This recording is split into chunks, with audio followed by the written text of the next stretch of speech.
You're listening to Heritage Radio Network.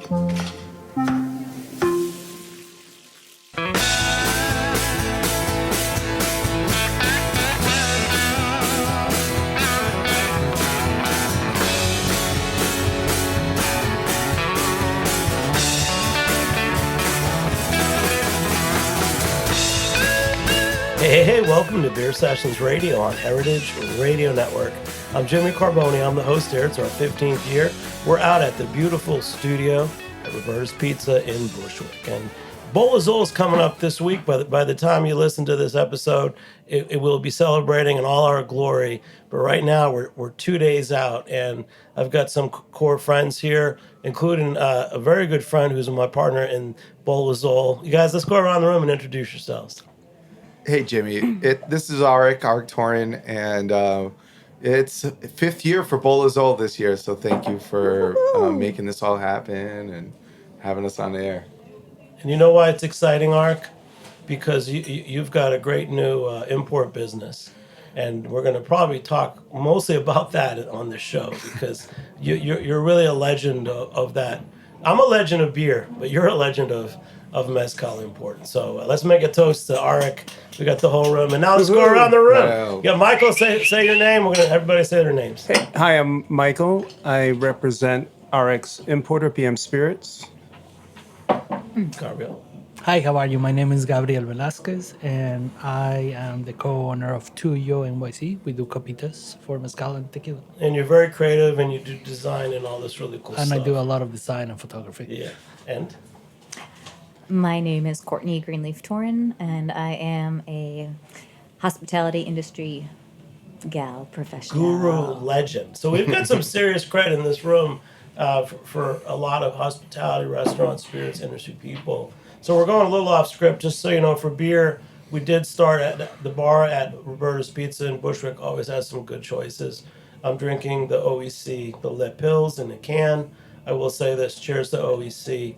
Cheers. There's a legacy, and there's something about maybe you do need to be the second generation in a family to really know your craft, and cheers to the OEC family. All right, so Arik, Jimmy. Here we are, man. I've known you for quite a few years. We've done some great events together.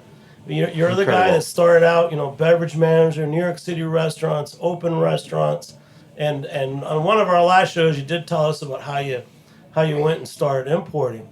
Well, now the last couple of years, you've got a new import business. So tell everybody about that. In particular, we're going to taste through your selections and talk about some of those like stellar people that are making the products and working with you.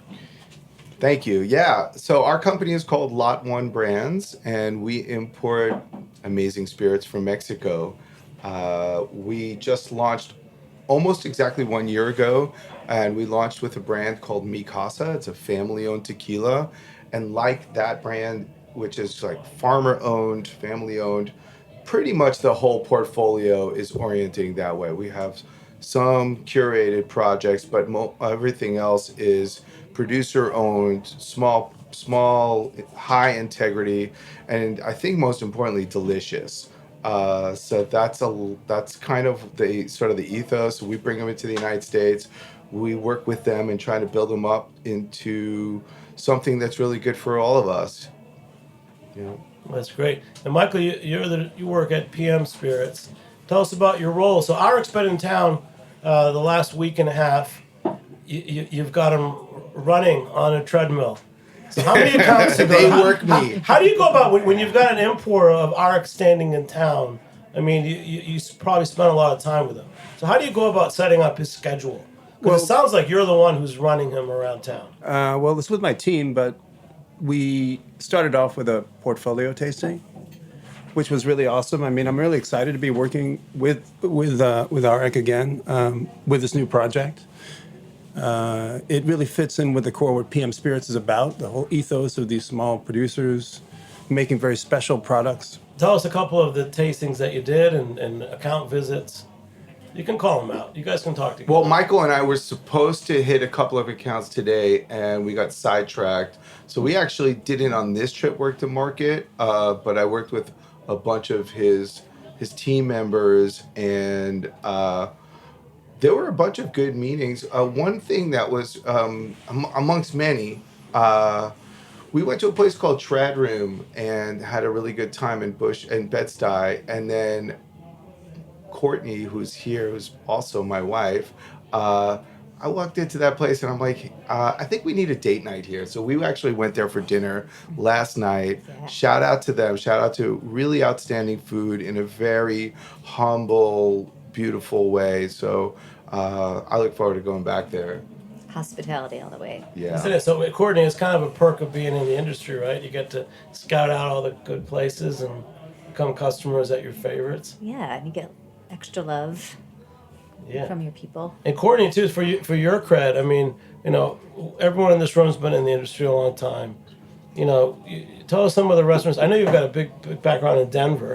You work with some chefs. Tell us about some of the restaurants you worked at. And, you manage restaurants, you develop, specialty cocktail menus. And I found my way working with a lot of Mexican chefs, and then transforming into working with all agave spirits. So what brought me to New York City originally was working with Chef Richard Sandoval. Moved to New York City in 2010 to open up a tequila and mezcal library called La Biblioteca. And that led me to working with opening up some of Stephen Starr's Mexican concepts. And then I spent some of my several years working with Rosa Mexicana, which is a larger restaurant group, and trying to impart my knowledge and passion with that scale of a restaurant, having multiple locations across the country. And now I've been doing some independent projects, working for myself, doing consulting for some different concepts between New York City and Texas, and Denver. So. Yeah, what do you find that really hits right now, when kind of places that are opening up, cocktails that you're working on? Yeah, so people are still...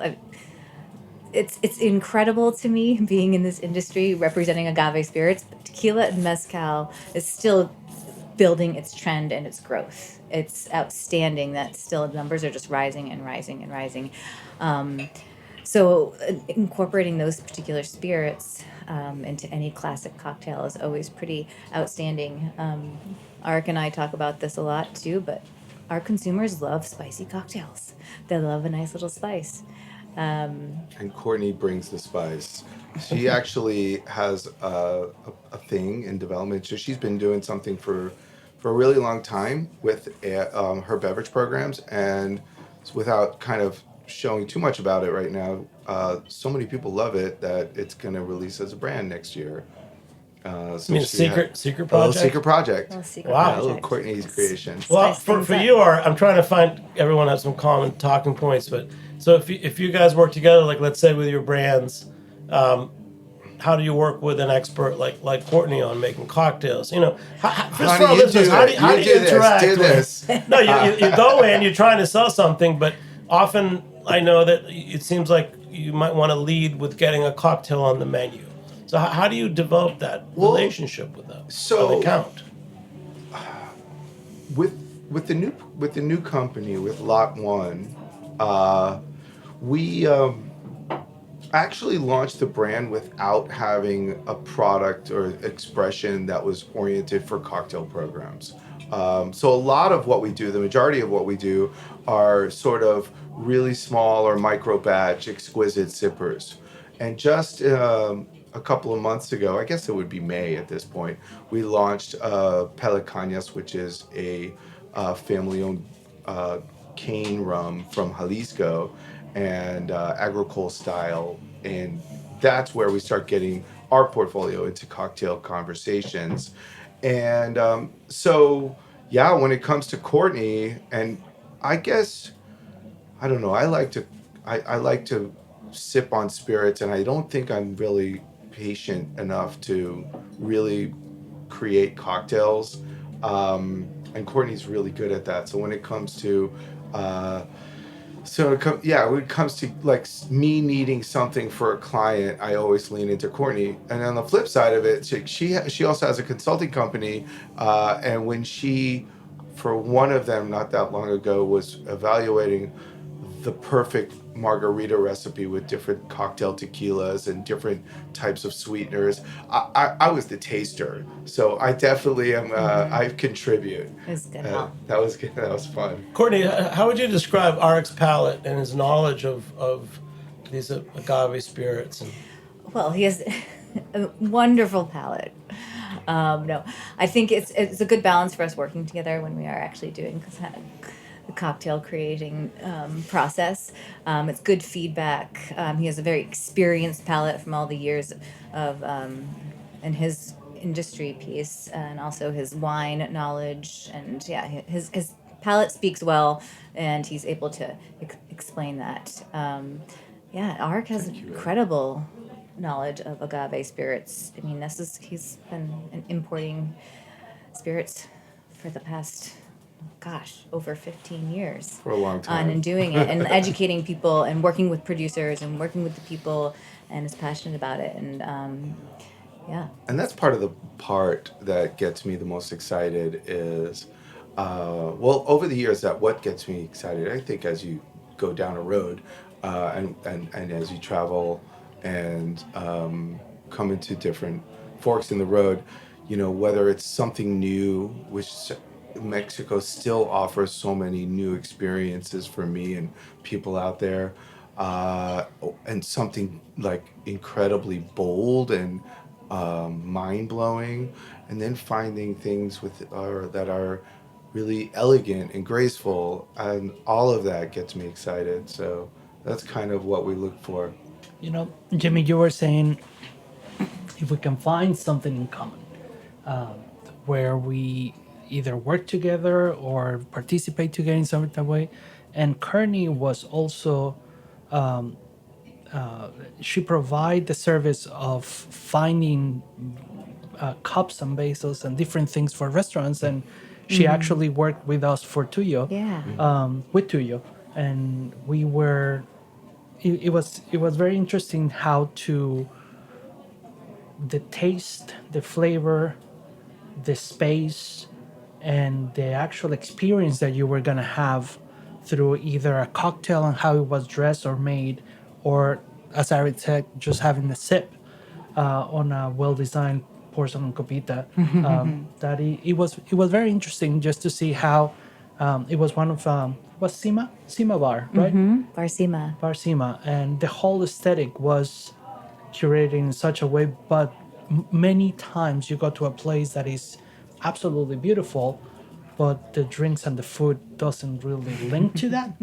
And this was the other way example. Everything was, at least for the time that we were working with them at the very beginning, everything was completely lining in a perfect way, and it was Courtney's hand on that. let's talk about these. I'm holding this wonderful vessel. What is it? You're holding a porcelain copita made out in Brooklyn. It's a handmade, handshake. We do it through a mold, but all the finishing touches are done by hand. And it expands the experience in a way that you can smell it and taste it without being modified in any way or form. The porcelain is an incredible material that to the touch, it gives you a certain experience. To your lips, it gives you a certain experience. And a lot of people love glass, and I do too, but if the glass can be very thin, that most of the time is not. It's a little more rougher. Mexican blown glass is incredible and beautiful, but it's very thick on the top of the edges. And what porcelain gives us the capabilities to do like paper thin edges. That makes a completely different experience to drink. For our listeners, so I'm holding this wonderful little cup. It's like a shallow bowl, and I'm holding it like I do a Tai Chi pose. It forces me to hold it with my hand under it, and I'm gracefully swinging it from left to right. And is that something to do with the Mikasa tequila, Arik? Maybe. I will say that Gabriel, is being very modest. It's more than just the materials. You guys are very mindful, and I'd imagine you take a lot of time developing the shapes and how that interacts with the spirits, and I mean, you guys have really influenced, the market and the community, and helped make programs along with these spirits, along with interested uh, beverage directors and such, really go outward to guests in a way that just elevates all the experiences. And I think what you got next that you just showed me today is already blowing my mind. I have to say that this is a team effort. We are probably four people that we do this. Is the main person, Michiko, that has the porcelain workshop, and she's an incredible ceramicist, teacher in Pratt, also. Then we have another friend of ours, Kevin Greenland, that does all the 3D modeling through our drawing. So, and in any given design, it's probably a year of development. Wow. And you say, oh, it's just a cup. Yes, but how many angles can you try? How many widths can you try? How many height can you try? And every single one of them has a pro and a con. And at some point, like the one that you were holding is a new tequila sipper that we're gonna release soon in early November, and there was nothing, like, we're not reinventing the wheel, but we're making something that from many different designs had then be combined. Like, we have the height of the copita, we have the width of the veladora, we have the interesting part of the ball part on the bottom to make it a olfactory chamber. So all these things, even the material itself that is thermal in some ways, that it keeps your tequila and mezcal into basically a room temperature. That is kind of interesting because a lot I'm of going to people. weigh in. It's so important. Whenever I drink anything, I usually want a very small pour, because the minute it's been poured, and usually because of the glassware, Yeah. the temperature, it just warms up or doesn't taste good very quickly. Yeah. People don't realize, like with a pint glass, it's probably the worst shape ever for beer. Usually after, not even close to halfway down, the beer doesn't taste the same. And it depends. We just did a little try with the tequila Mikasa that you have here, and you immediately said this is such a different experience. Yes. And it's on the snow, on the taste, the hand gesture that you have. Yep. Like, it opens the possibility to Courtenay to interact with a client, Yep. with a restaurant that wants to elevate not just the quality of the booze, but the quality of the experience that is always being like, oh, you're gonna drink that shitty tequila, or you're gonna be blind by that mezcal. But I think we're past that. No, I'm of course. happy. I'm happy to report that we're past that, at least on the Gabriel, more do you adjacent. think it's like a Japanese aesthetic where you've got a certain type of glass or serving vessel for a really good sake, and people feel like they're celebrating that beverage? Funny enough, the Michiko is Japanese, and she has been here for most of her career, adult life, the same as me. I'm Mexico. I grew up in Mexico City, but my adult professional life is here. So the influence that we have from our cultures, where you grew up, but also the city that we live in, that is New York City, is drastic. Like, I can tell you that, yes, the material, yes, the shapes, yes, the form, but I don't see Michiko drinking tea like traditionally. I don't see myself going and having like the special mole that I will have when we go and visit Oaxaca. Like, New York City is such a mix and match now of all these cultures and elements that this is the perfect representation. It's a Japanese master of ceramics with a Mexican American and American couple that does design for a living. Sabrina, my wife, study arts, and she studied sculpture. So if you see this little guy, the first thing that Arik says, like, is that more like a raft? Because the shape looks kind of like a flower pot. Fluted. type. It's a fluted Yeah. type of trumpet But almost. if you cover the top, I'm sorry that I probably we can put some pictures when we when we finish the talking Use of your this. words. Because describing it is very easy when you see it, but it's complicated. Well, let me because add it's a not description into it first, side by side tasting description, because I did just do that with what actually I'm holding is a Japanese glass sake cup, which I had in my pocket. So it's a perfect alternative for a copita. It is a great thing for drinking spirits out of it, Mexican spirits. And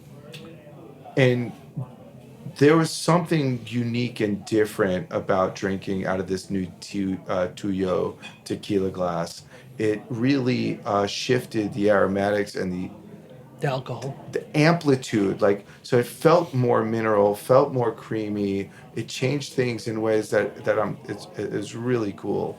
And a little plug, you'll be at Zole this year. Yes. And if anybody's going to the event, let me give up Past tense. Oh, past tense. Well, See, I'm an amateur. we're gonna see. So he's still got me in okay. training. Oops. No, it's okay. I was gonna say, so Courtney, for you, for our industry listeners, what a great, pairing would be to go to, an account or to host a little dinner with, Arik's spirits and these special vessels and taste them. Do people do that? We are in a few different places, but the one that uses us for full service is Oshomoko, that you know them. They're going to be in Zole too. But Oshomoko has the plate, the cup. So the way that they offer their pairings and their servings for single mezcales and single tequilas is in a Tuyo cup. Wow. So it's very interesting because what has been happening is we get a lot of we get a lot of comments and contact from the restaurants because they see it in action in another restaurants. These are not cheap classes. That's one of the things. It's not your case of 48 veladoras for $50. That's a whole I think the different story. price went up. Well, maybe 60. But it gets a little more expensive. Well, that's so Courtney, because you're designing these menus, how would you go? Because you're working with a client or you're working with a brand. How would you go? You wouldn't necessarily propose that they had to use certain glassware, or do you? Do you specify glassware when She has. I have a couple that's times what I now. wanna know, yeah. I've sent some emails Not and everybody inquiries has the to Tuyo Tuyo. budget. Yeah. That is exactly true. With working with different clients, everyone has a different budget and different visions of what they have in mind, and it's really fun when you are working with certain restaurant groups who are dedicated and committed to elevating their experience through their glassware program. And working with Tuyo has been amazing. Not only are they just absolutely stunning from their copitas to their pairing plates to the also other simple we have a highball glass. It's and they also just developed a pitcher. And when we were working Yeah. with Curry for Tsima, Yes. we developed the carafe so we could do a through that large format. through that Really? project. Yeah. With the idea of having the carafe to Yeah. be a self-serving station. So you have your copita, you have your pairing, that it could be a bigger plate. It doesn't have to be just a tiny little bite. So the experience again can evolve into not just drinking, but also the sharing of a bigger experience. Wait, so Courtney, so if there was no budget, there's no ceiling on a budget, Yeah. and you have what would be a project that you've done? How many different cocktails? How many would you have them exactly with a different glassware? Give us the fantasy vision. We're bringing in Courtney for just a portfolio tasting with some elite people from the industry. Yeah, I think having unique glassware and having each spirit to a degree being served in a different glassware that makes sense for the way you're receiving it in the aromas and how it hits your palate is memorable. And so the points and the opportunities that I've had to be able to incorporate that. Can you give us your secrets though? Maybe pick five drinks and 5 glasses, or at least 3. Oh, jeez. Because I know there's, all I'm talking about was a pint glass, and then there's these little copitas that no one can see right now. I see. But let her go. She's going to roll. With Sima, she brought everything. That's what I was gonna say. They have the rocks, they have the highballs, they have the plates. They have we designed a special tray for the flight. They're all porcelain. Everything was incredibly thoughtful, but you also have time. Mm-hmm. That was prime. That we have a lot of people work in rush, and with Courtenay was very specific that we have a good amount of. We send samples, they check colors, but she was also developing the flavors through the time. So it was pretty. Arik, what's the second spirit that we're tasting? This is Parejo. Parejo is a brand curated by Jorge Caldera. Shout out to Jorge Caldera, the founder of this brand. He's also in Brooklyn at La Loncheria doing an event. Is that tonight? It's tonight, and it's his birthday. We're going there. And we're going to go celebrate him after this. But this Sotal is really special. It is a Sotal, another traditional spirit of Mexico, made from the Sotal plant. This is made by one of his rock star producers. His name is Bienvenido Fernandez. And this is a variety of Sotal called Cedrosanum. And it's the perfect combination of like unexpected, totally generous, and really elegant at the same time. So like the whole experience is kind of like sophisticated, but it also gives so much flavor. I could smell it for days. And this is the one where I've had over the past year in presenting this whole lineup of his. This one and his Wheelery, those two I should say, are the ones where sometimes people will say, can this be made into a perfume? Can I wear this fragrance? You know? And then, so Gabriel, just tell everyone what you just did. Well, the thing is, we have two different kinds of glasses. One that is a very low profile and open, and so it allows you to get very, very close. Like this is copita. That's a copita. Either the one Arik has or the Tuyo copita. Both of them have the same profile. Yeah. Maybe 1.5 inches height and maybe 2 inches wide. So you can get your nose very close. So you have a lot of the alcohol accents that you will have right away. But with the other one that allows you to have a more separation, and also it's like a little beaker. it's Like also a channeling. It's almost, It channels it. it channels it. So it has a circular body on the bottom and a flute type on the top. So this allows you to, I think, because this is been trying and error, and we have been trying with all kinds of different alcohols, that allows you to kind of put away the alcohol and just have a explosion, because it's almost, that's how you feel, of all the other floral, mineral, anything else that is not alcohol. It kind of pops in your nose. Well, I see. It's super interesting because when you're getting the spirits from a flute, it almost or more or less like a snifter, right? That captures a lot of the aroma, but although it captures so much of the alcohol, that is really interesting because it's capturing, but the alcohol is dissipating, and you're just getting it's creating a frame around it. It's really interesting.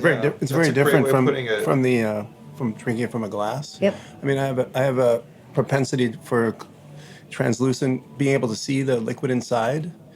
So this vessel does not allow you to do that, but it does do something very amazing in that it creates a laser focus for the liquid. So one of my things that I'm always leaning towards or away from is, so first of all, for those of you who can't see this, it almost looks like a musical instrument. It almost looks like like a banjo. Little horn. Oh, I would say like a horn. But so I found that over the years, things for high proof spirits, and that's mostly what we have, is high proof spirits. When you have a glass that has a return on it, typical vessel that has a return, it almost pushes the volatile alcohol back. What do you mean by a return? Well, the shape of it bows out. A wine glass, it bows out and comes back, or a snifter does that in a much more dramatic way. So this has like a bowl, and on top of it, it has what I would say is like a clarinet horn that opens away, and it's doing something totally unique and cool. And I really dig it. So you don't really lose the aromatics, and you also don't get the pushback of the volatile alcohol. So it allows for aroma in a beneficial way, and like it doesn't force the volatile alcohols up into your nose. It's brilliant. It's really there good. was And it's cool looking. We did maybe 6 different designs where the break in between the round and the flute was a little more integrated or more organic. But there was something that was not balancing. And we changed the different diameter on the bottom a bunch of times. You can't see it, but you can touch it also. The bottom is being rectified by a sanding disc, so it's perfectly flat. There's no like, oh, it's bound. No, it sits perfectly flat on any surface that is flat. But it has also the capability of just having it in your hand, almost like if you're grabbing like a smaller tennis ball. Or holding it from the bell and not warming it up in any Yes. way. You don't affect the temperature of the spirit. Yeah, we were It's trying cool. to do something that will allow any of the higher alcohol content to not be. A lot of times we drink for pleasure, sure, but there's also a time that you're doing notes, or you're trying to write copy, or you're trying to do a menu and trying to explain that menu, and that requires to be a little bit more specific and intentional. And I think this cup will do that. I think it will allow a lot of people to be able to work and play at the same time. Michael, so you like this cup? How would you use it? Would you use it with selling something? Would you use it in a tasting? Well, I like the idea of what you were just saying about using it as a tool for writing notes about the spirit, and as an experience at the table. I mean, like I was saying before, I'm kind of a traditionalist. I'm a little skeptical about things like this, to be honest. But I had a real experience with it already. Yeah. I think, Jimmy, though, to your point, like if you're going out in sales mode and you're not selling this glassware, part of it is visual and having something clear and having, and we fall into typically what is the glassware that the buyer is familiar with, and they typically, and everyone's different this way, set their own uniformity or their own rhythm, so if you're a taster and that's part of your profession, very often the serious ones will use the same glass over and over and over. And some of the things that startled me in the old days, in my early days, is walking into retail buyers, especially, they don't have dishwashers as readily available, and they're tasting over the same glass for wine over and over. And they would actually, the hardcore ones will prefer to just not rinse the glass and just pour new wine over it, because water, that's a whole other conversation, actually can interfere with the profile even more than other wines, as thought by some folks and stuff. So it's like if I'm pouring my coffee, I will pour a little dash in my coffee cup and pour it out before. Exactly, like priming the cup. Then I'm a hipster. Then I know what's going on here. No one ever taught me that. The first and ultimate hipster, Jimmy Carbone. There's also a super interesting thought that is, none of this booze that you're bringing has been here before. Right. There's That is true. There's a specific no. I'm seeing it. You have Maiz Nation with an incredible rye from Oaxaca. You have Rancho Tepua with a lechuguilla back over there. You have this incredible Pelacañas, Agricole Blanco, lechuguilla, sotol, tequila. So all these things are fairly new, and the industry of the Mexican, I'm not gonna say fine dining, but more refined experience is new. Arik, so tell us. The way that is interacting now with the people, and people seeking the best tortilla, seeking the best mole, seeking the best mezcal. In a lot of ways, of course, it is new. You're right, but I've been We've been in the business for a while. to try this and take a flyer on and explore this with me and other amazing importers that are around. So it almost feels like it's not new for me, but it feels like it's almost becoming They finally figured it regular. out. Right. Yeah. Like it's like the standard. You started saying something about that much earlier, where we're not really talking about mixto tequilas or diffuser tequilas, but the high standard is now becoming almost commonplace. Of course, we're still always having, that we're always presented with that battle of like, hey, listen, this is what quality is, and that's what shortcuts are. But that conversation has shifted a lot. So now it's like, well, this is what we're doing. This is these families, as it always has been, and let's see if you enjoy it. But also, the experience in the restaurant, like, will something that Courtenay will design, but also going to a place like, I don't know, an Astor Wine or Duke's Liquor Box, that, you see the middle shelf of mezcal and tequila is $70, and the top shelf, 200 and up. Yeah. So are you gonna drink? And this is where Tuyo find a niche for the experience. Where are you gonna buy a $3 copita with a doubtful glaze from somebody that brought it in a suitcase from Oaxaca? That is fine. It's fine. Don't get me wrong. But are you gonna be able to find the glass that matches the experience that you're trying to?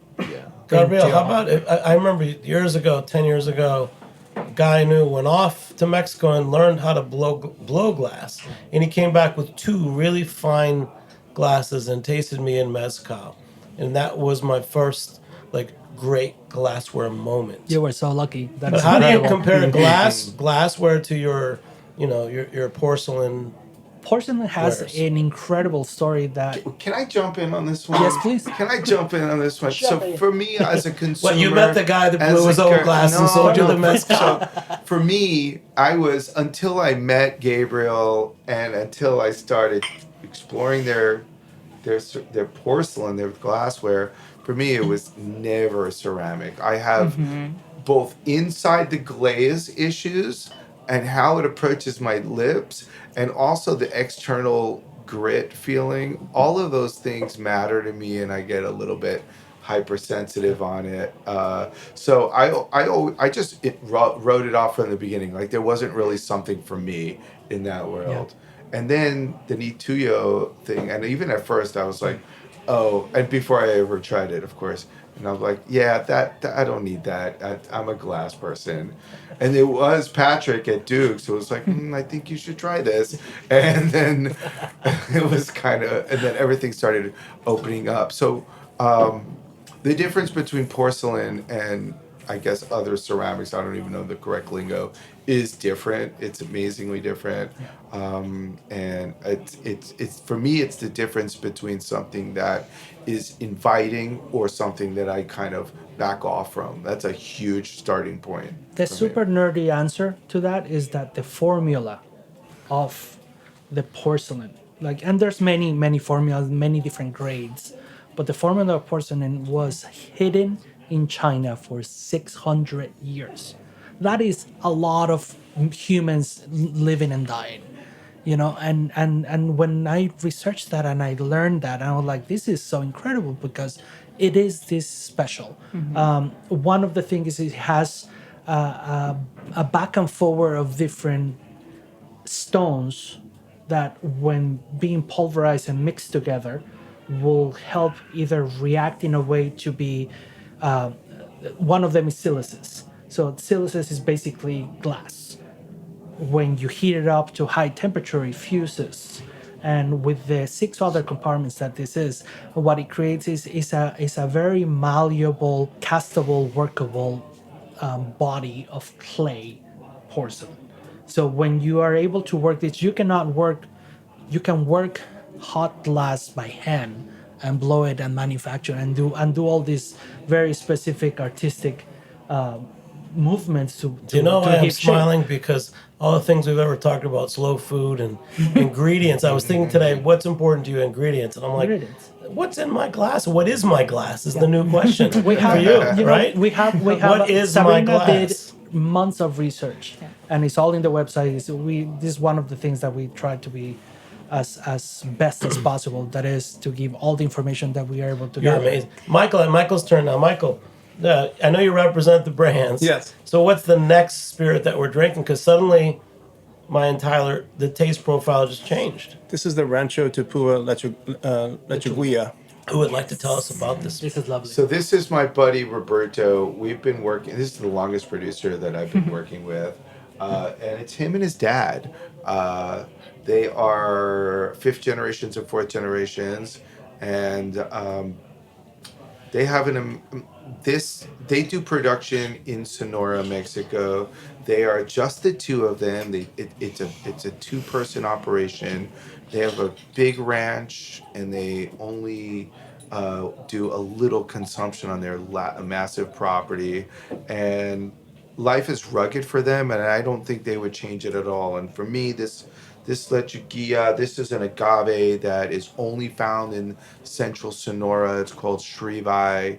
So for you, You mean the plant? the Yes. type of agave Whoa. is of a small growing endemic region.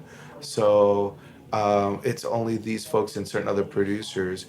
And actually that is really getting narrowed because at least in the times that I've known them for about 10 years, the climate has shifted in a noticeable way where the winters are much more rugged and the summers are much more intense, so like their region has narrowed and so on and so forth.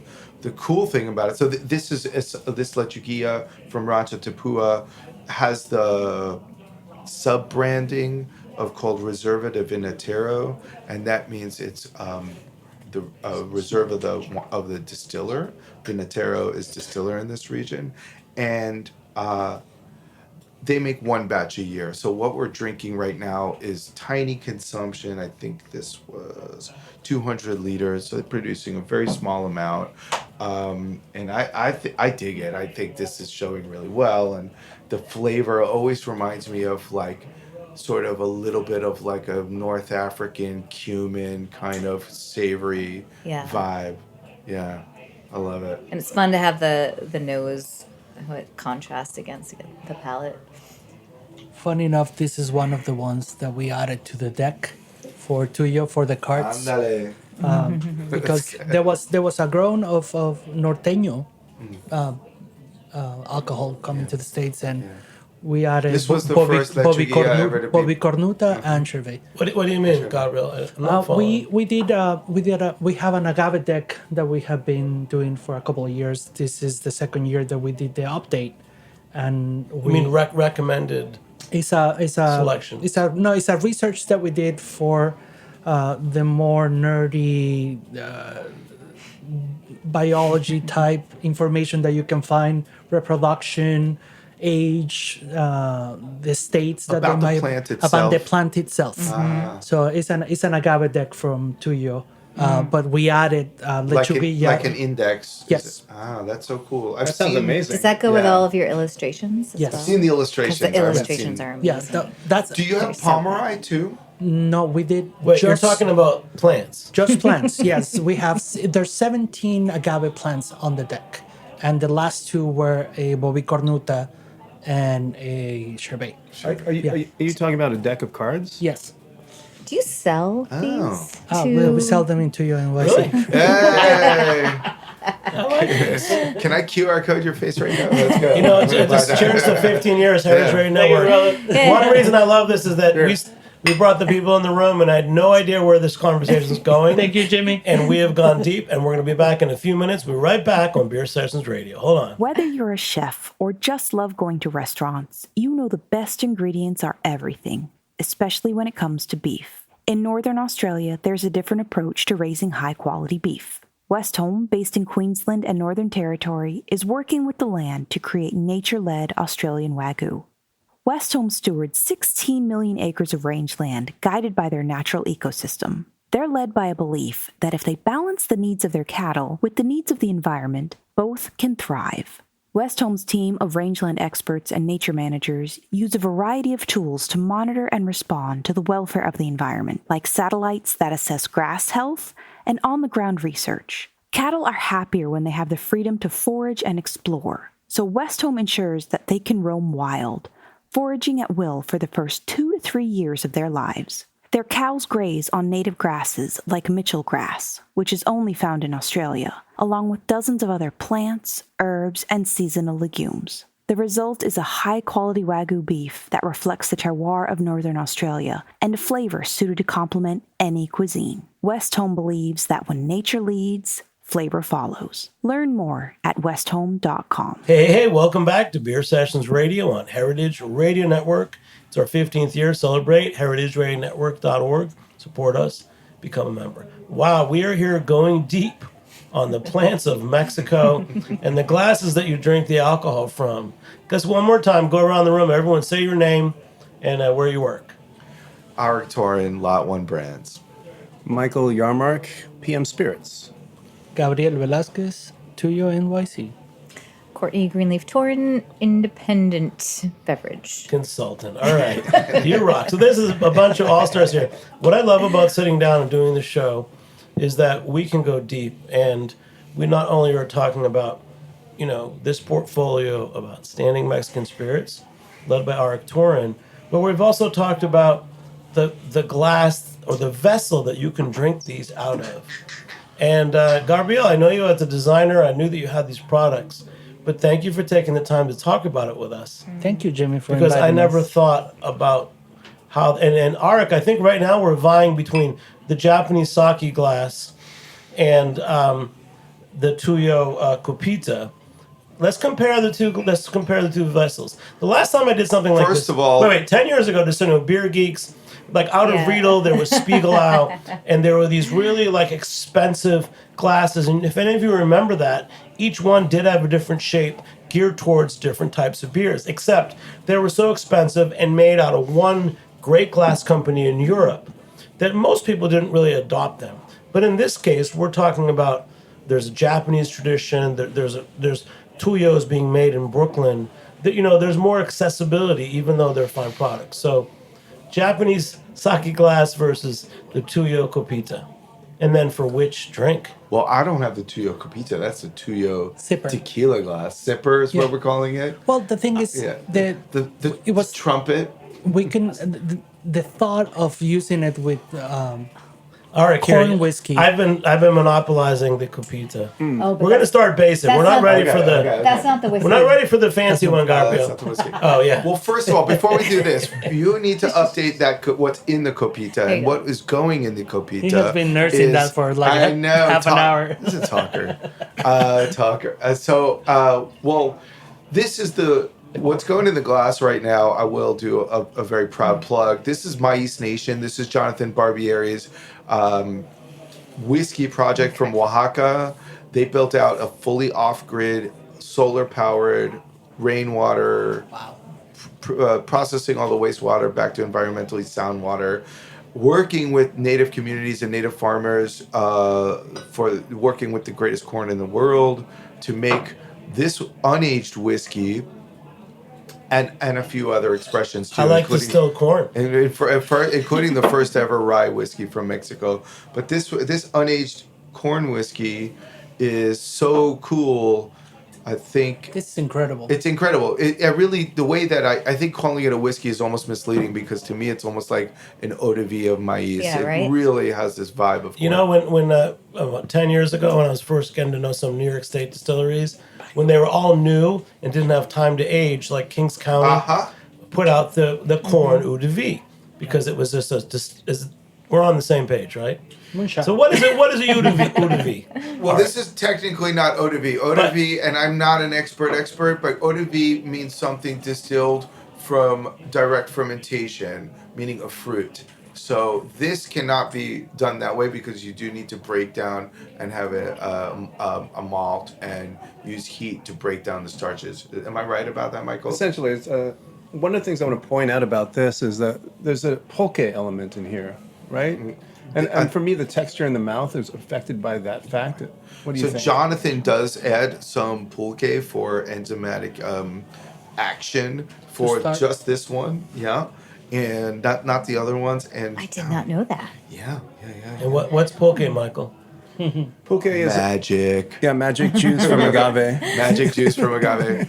Pulque is the wine of the agave, often referred to as beer, but it's not because you drink it as beer. But really, it is juice extracted from the agave plant as it's living, and that juice will ferment and turn into the most probiotic, healthy sort of alcohol there is. And pulque, it's a pilgrimage that you cannot really bring real pulque outward away from the community. So if you're interested in it, you have to go to. Okay, in the world, all these great things that grow. I got apples, make cider, grapes make wine. Agave or other plants from Mexico make these great products. Which plant is the greatest? I gotta go. So Keep going. Here's the deal. Gabriel, go ahead. The name of the agave in the literature that you will find in Mexico is El Árbol de las Maravillas. And that tells it all. Exactly. Is the tree of wonder. Like, it has so many uses that is not just eating, is not just drinking. That plant was and is intrinsical part of the not just Mexico, Mesoamerican society. Is farther down. The Inca Empire has it. You go farther down, like it's a plant that adapts to high mountain, to low, up to, like, you're seeing in the beaches from Spain, because In the beaches of Jalisco. in the beaches of Jalisco and Nayarit, like Yeah. it's a plant that is so adaptable into, like, no water whatsoever or high humidity, like, so there's Cider lovers, it's like apples in North America, Well, but it's okay. There is I love this. from a technical, like Drought botanical perspective.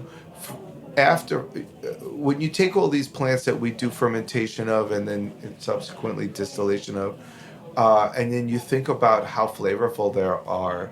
So agave plants and sotol plants are of the highest level of terpenes and saponins, and those we as human beings experience as points of flavor. So and not all the plants, or agave plants, are the same. Some of them are much higher than the others, but all of them live in a very high level. So there's so much of a massive spectrum of experiences just from working the plant.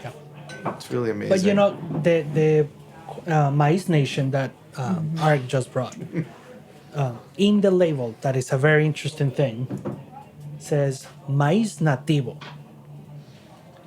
And that phrase on itself, if you just scratch a tiny bit of the surface, just in Mexico and the biodiversity of corn, Right. 67 maíces madre or nativos, and there's such a special place for this, because this is a plant that was fully domesticated by the indigenous people. By the Mesoamericans. It wouldn't. We would not. The world would not know corn as it is if it were not 6,000 years of domestication there in Mexico. Some of the magic of what's going on in Maiz Nation is it's not about, hey, let me find the greatest farmer and then direct them what we could do to make the greatest whiskey. What they're doing in such a beautiful way, they're working with many different communities that have been cultivating agave for corn. Thank you, for timeless generations and countless generations. And they're not saying, well, you know what, I want, X amount of kilograms of purple corn or yellow corn. It's all about taking what the community, the surplus of the community, and then putting that into this amazing whiskey without trying to leave. Maiz Nation is not going to leave a footprint on the future evolution of their corn. So they will continue to grow corn in the way that is of their practice, and not kind of really change it, which is really cool. Wow. All the changes will come from their own I changes. freaking love this, and we've talked a lot about corn. I feel like corn is definitely an ingredient to talk about for 2025. A lot, America. And there's some great influences. And Guys, beans. we're going to wrap up a little bit, but this is a good time for everyone to ask a question. So, Michael, you're here, you're repping some of these brands. You got a question for someone in this room, go for it. I wasn't expecting that. What's a question that an account asks you when you go in? I mean, Well, You sell these I think products. what would be really useful, because I'm in this little bubble. I work for PM Spirits, and we sell very specific spirits Good stuff. like this. And most people are just coming to this idea that spirits are like wine, and there's something special about a small maker making something special, and it's true for spirits just like it's true for wine. So I want to ask you, what do you think makes what you do so special? Like, why have you made this shift from what you were doing before Arik? Because Arik, you've been in this game for how long now? Like, when did you launch with Mexican Spirits? Like, 2008. Launched in 2009. Started in 2008. so what brought you to Lot One? Like, what? Well, so I love what I did in the past, the previous company, and it was just time to go off with a different partnership and start a new company. When we did that, I guess what changed a lot is me, and so my understanding of the outward market, the consumer, of course, logistics, but understanding the success of the failure that I bring to a producer, and what that means to them, and understanding firsthand what low success means, which is obvious. I don't think I need to explain that, but then learning at firsthand, like, too much success, too much demand, too much want, and what that could do for a producer and change their expectation of what they should be doing and wanting to do. And I've always done it in a way that was like open-hearted and open-minded. But when you're saying, hey, listen, all of a sudden something that nobody wanted in 2009 and 2012, all of a sudden everybody wants 3 to 5 times more than you could possibly produce within a 2-year period. That's intense, So I think that I won't really ever do that again, and I won't be that naive, and I also look for products that are sitting differently within the market, So I want to be able to intersect for the market and for the producer in a way that's very healthy and stimulating for everybody. And I think I'm better Art, at that that's now. brilliant. I mean, it's like with a It's lot hard. of other things that are limited, small production, right? It's hard. It's Talking about how confusing. you market it as You well want to as sell, sell the and market. you do, and then all of a sudden it catches up to you, and you're like, what do you mean you want me to do that? And it was a 7-9 year period where I would just talk about what I'm experiencing and my place in it, and I'm like, yeah, we're kind of out of stock, and people want more, and everybody who's out of the business, they would say, well, that's a good problem to have. And I'm like, did you Except notice when- the word problem? There is still the word Except problem when there. you're a So let's- retail account like me used to be. Yeah. I would get my favorites, and and I wanted these specialty items like everybody else. And when they're out, you can't just replace it. So this is a very like a dance. It's a and for you, dance. Courtenay, again, with your clients, you want to ask a question or just finish up what these guys are saying. Well, I really want to get this Pelecañas rum into one of my new programs, and I just want to know a little bit more about it. Oh, Is it rum or ron? it's both. It was a gift. It was a gift from the universe to Lot One because it was wasn't expected. We didn't know them friends of ours introduced them. They are an amazing family. They have been growing sugarcane for 300 years. They decided, Monica and her two daughters decided to do a project together. They built a distillery, and now they have a rum, and we represent them for the United States. And this rum is seasonal. It is an agricole style rum. So this And is it's- female owned and and operated? it's female owned, and it is grass to glass, as Courtney coined, and it is The witch glass. to this glass right here, and it is a cocktail offering, and it is a rum with massive charisma. It is full flavored, and it is a really great representation of the terroir and the people and the place. Wow, yes. It's really Nice different out of nose, this guy. too. So Wow. going back to the Tuyo fluted sipper glass, Yeah. thank you. So this is the rum. It's very different. And now we're going to cut up, but I'm going to hate to cut you off, but let's finish up. So places to go and drink this kind of stuff. Well, we're here at Roberta's Pizza in Bushwick. My go-to, they were one of the first places that introduced me to mezcal and things. The early days it was mezcal Negroni, and it kicked it in. But after this, we're going to go to our good friend Danny's place. What? La Loncheria. La And who's Loncheria, going to we're be gonna there? try- Arik. Jorge Caldera, the founder and Sotol legend of Which we Parejo tried Sotol. second. And after that, Gabriel, we might go see our friend Chef Yara. Where is she at? She is at Hellbender in Ridgewood. So this is like the Bushwick tour. You can go. Can we give a shout out to our third partner who's not here right now? Danny Mena, who Danny. he is with a partner in Zole, as well as he has Peloton de la Muerte and Mezcal de Leyenda, awesome brands, and he has an event tonight at Holiday Cocktail Lounge, East Village, St. Right. Mark's. So he should be here, but he couldn't be here. So shout out to Danny. Yeah, and his Michael, amazing people. you're a rep in the area. What's another spot? We're talking about Hellbender, La Loncheria, Roberta's, Holiday Cocktail Lounge. What's another spot that our listeners should check out? Night Move, Sober Masse. Yeah. Where's that? Sober Masse is right near here. And Night Moves is in Williamsburg. Definitely go check that out. Courtney, favorite place of yours? Where'd you go last night? Oh, I went to the trad room In Bed-Stuy? and in Bed-Stuy. Wow. And they do have Yeah. amazing collection, and soon to have things from Lot One. Wow. Well, you know what's good? I love thanks again There's for like the cabinet. coming into our Yeah. room here, the cabinet. We had Noah on a few Oshimoco. weeks ago. Oshimoco. So thanks for coming in and just rocking our world. We're all getting ready for the Bowl of Zole, which these really neat. The biggest, for me, the favorite, besides the liquid, what's in the glass and the glass itself and the chefs and the pozole. And the people behind Talk it. about the pozole, the people.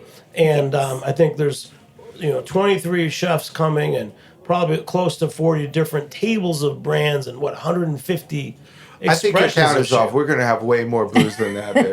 Yeah, we got a lot. I think we got a lot. But again, it's in this tasting format. So my first thing, if I were going to Bowl of Zole or any other quality event, I would stop by the Tuyo table. I would Get buy a glass. cool pizza. Get a proper tasting I'll glass. start with a red, even though we get the Veladora, which is more like a little glass, which is wonderful. Classic. And I would taste everything, and I would hang out. And all I can say is this: I'm looking forward to being with you guys. Thanks so much for the last 5 years opening this world to me. And I want to welcome you all. Big thanks to Gabe, our engineer, and to Arik, Michael, Gabriel, and Courtney for joining me here on Heritage Radio Network. Celebrate 15 years. I'm Jimmy Carbone. We'll catch you next time on Beer Sessions Radio. All right. Woo, woo, woo. Yeah. All right. Thank you, man. Thank you. Thank All you, right. Jimmy.